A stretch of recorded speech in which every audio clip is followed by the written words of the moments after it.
tonight's match? Well, my thoughts are, I think the team tried really hard to do what we asked them to do. You know, we asked them to step it up after the Honduras game, another notch, and they did that. I think they played a brilliant first half, created lots of chances, didn't score, but didn't allow anything for Ecuador at all there. Then we had to make some changes, and we made them also because we want to give players possibilities to express themselves and show themselves, so we rotated a couple of guys in. Ecuador's second half got better into the game and created some chances, but never really any threat for Tim Howard. So he never really had anything to do in that game, besides that one beautiful goal that they scored. That kind of makes you feel like, you know, you put all that effort in there, all that work, you know, and you think actually you should get awarded. But it went the other way around, and this is a very good experience for us to make. This is important for these players to understand that one little thing can change a game and decides a game and goes the other way. I think we saw many good things in that game. I mean, starting maybe with Gucci in the back, he's back. Maybe that's the easiest way to say it, and that's awesome to see. You know, he's getting his rhythm, and his presence is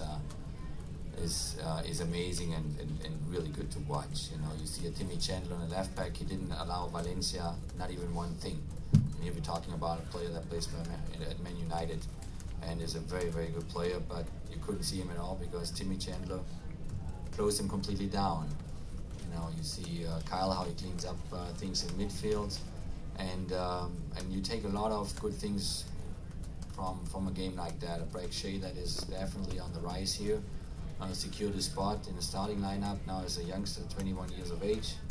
You know, you have a Danny Williams that broke into the team within 2 games. He's in there. You know, you think that he's always been here since a couple of years. That was just his first couple of days. So I think we take a lot of really positive things from that game. Obviously, we are still upset because of the result. No doubt about it. You raise your question. You have a question. Brian, go ahead. Was your vantage point on the goal?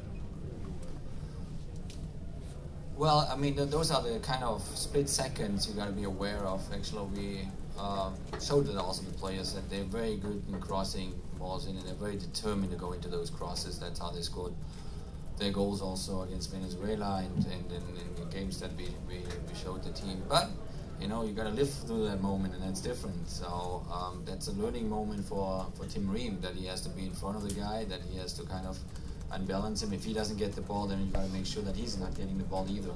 But it's good, you know. So Tim needs these moments. He needs these minutes on that level in order to learn. There's nothing bad about it, you know. It's just disappointing that, you know, we on the other hand, we didn't score until that point, and it takes your basically all the work that you put in for 8-9 days, it takes it a bit away.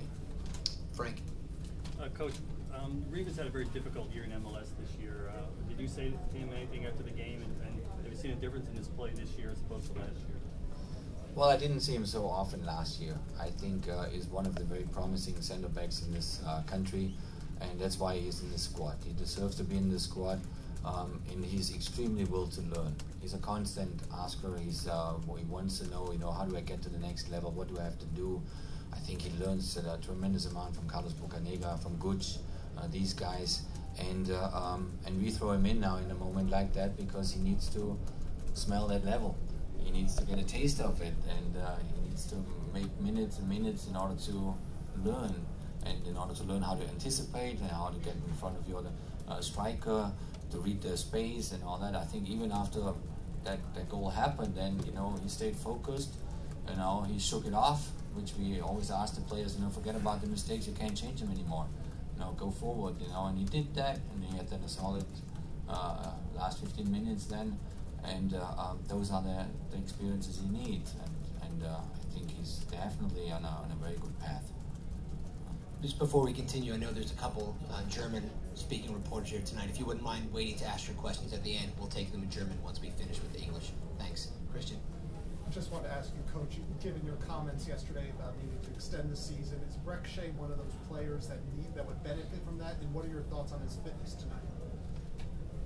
Well, I mean, his fitness level is good. You know, I mean, we train really high intensity here the whole 8-9 days in camp, and he comes and says, well, you know, the more I train, the fitter I feel.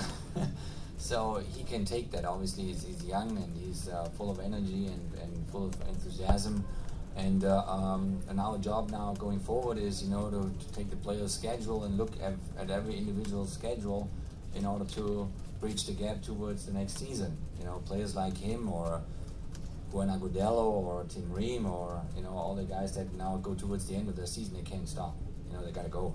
Because at that level, like we experienced today with an Ecuadorian team, they play 11 and a half months a year. So we have to make sure that Greg stays fit, stays in a rhythm, and all the other guys as well that are going towards the end of their season.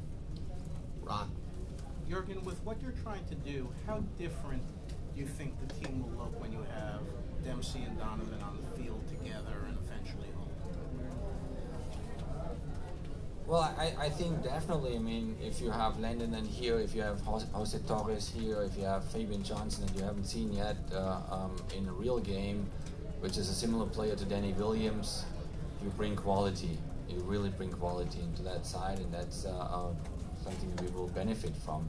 And it's a growing process we're going through that will take time, and obviously also a couple of knocks that you have to accept, and you get them on that path. And but I think if you look at the overall roster, we have there really a good team together that is highly competitive then going into the World Cup qualifiers. So looking forward to have Landon back, have Jose back, and Fabian Johnson and others. Yeah.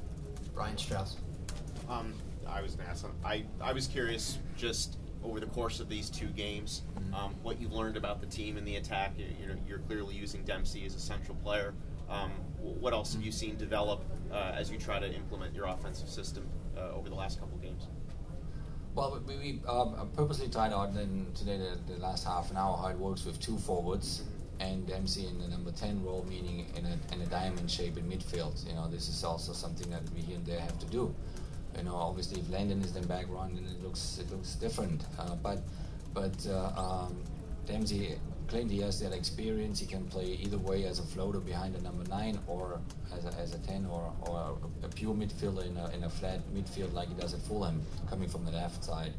But we obviously have to try out different options. And we also have to throw in Juan. We have to throw in Edson, that is actually doing extremely well since a couple of weeks. You know, he went from being here kind of the star in MLS to go to a second division team in Germany and gives it a shot. So he was a big fish here, he's a small fish over there, and he keeps fighting his way through. And he showed that in training. He really deserved that opportunity today. And we keep working with these guys, you know, and I think they can only improve. Thank you. You're welcome. If I understood Coach Ruida's response in his press conference, the question was asked about what area he thought was vulnerable, what part of the U.S. team. He said the midfield. I was wondering if you would comment on his comment. Our midfield, basically. He thought that was the area he was trying to expose because he thought that was the most vulnerable part of the U.S. game. Well, he had here and there some opportunities in the second half, coming a bit through the middle, I would say. Over the wings, I think, you know, they couldn't create anything. You know, if one of his midfield strengths is certainly Valencia, well, we didn't see him today. He wasn't up there because Tim Chandler took care of him. So it depends how a game goes then throughout the whole 90 minutes, but I think that we didn't allow much, you know. But it is a team that if you allow them then one little thing, you know, they can make that difference. So I don't think the midfield was a big issue. Juan Agudelo is a talented player, but he was a bit invisible tonight on the attack. Do you think that is that a byproduct of the fact that he hasn't been seeing many minutes in MLS? Well, you know, we wish him obviously a lot more playing time in MLS and with his team, but they have their own specific situation that we don't interfere with. We respect that and take it the way it is.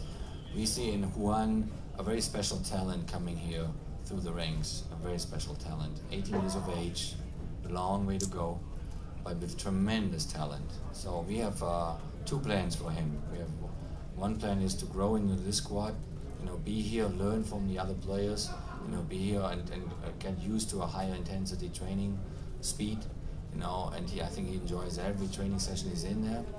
And number 2 is he will be part of an Olympic team that tries to get to London next summer, and that could be his first big international tournament. So if you look at these players, Teal Bunbury, Juan, even Josie can play at the Olympics, age-wise, Timothy Chandler, Danny Williams, Bill Hamid.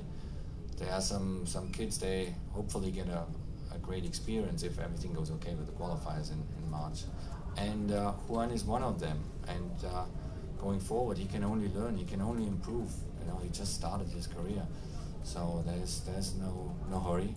There's for him a long learning process in front, which he takes on. He's a very curious kid. Ivis. Juergen, can you talk about your central midfielders over these 2 games and tonight? You had Adu, Beckerman, and then you had Bradley come off the bench for both those games. Talk about how they did and who impressed you, and the decision not to start Bradley in either game. Well, I mean, the decision not starting Michael right away is simply Maurice Adu is doing really well in that position. And I think when you look back now, these couple of games that we played, we discovered a player like Kyle Beckerman that is just doing a fantastic job for this team. Somebody cleans up, he's everywhere, he's aggressive, he wins you I don't know how many balls back, and he delivers. He's just doing simply his job. So we don't want to have him out of the team. So I knew it's kind of frustrating for Michael not starting the game, but there was Maurice that did really well lately for us. Then you have on the right side Danny Williams that's breaking in very impressively, and you have a Brek Shea that you think is already 10 years in that team.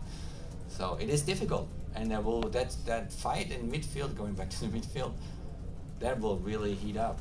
That will heat up now, having Landon coming back, having hopefully Jose Torres coming back. Then you will see Fabian Johnson.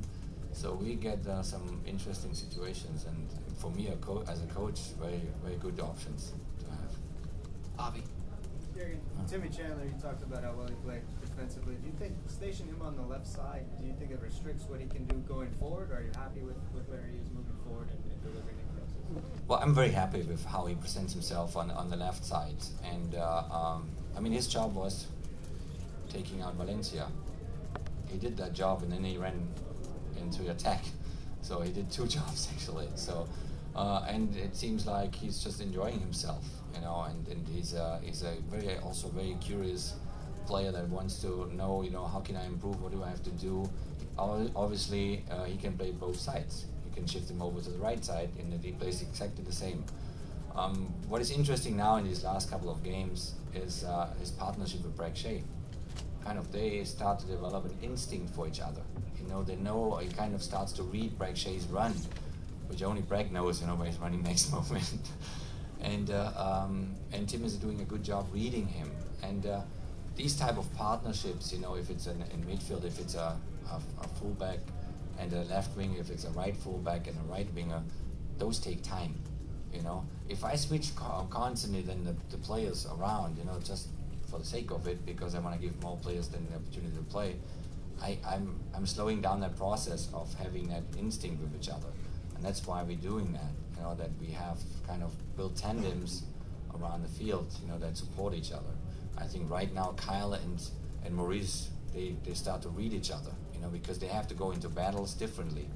I have to force the first one-on-one. I don't win this first one-on-one, but the guy behind me wins the second one.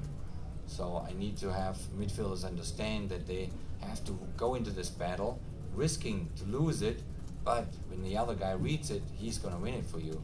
So maybe you at the stats, you're going to say, okay, he lost the battle, and you give the stats positively to the other guy, but actually it's the one that lost the battle. He provoked the mistake for the other guy to pick it up. I think Maurice and Kyle are doing that really well right now. That's why it's also difficult for Michael breaking back in. So at this point, we're going to allow our German colleagues to come up forward and ask questions, and at the same time, we're going to open the mix zone for the U.S. players. Thank you.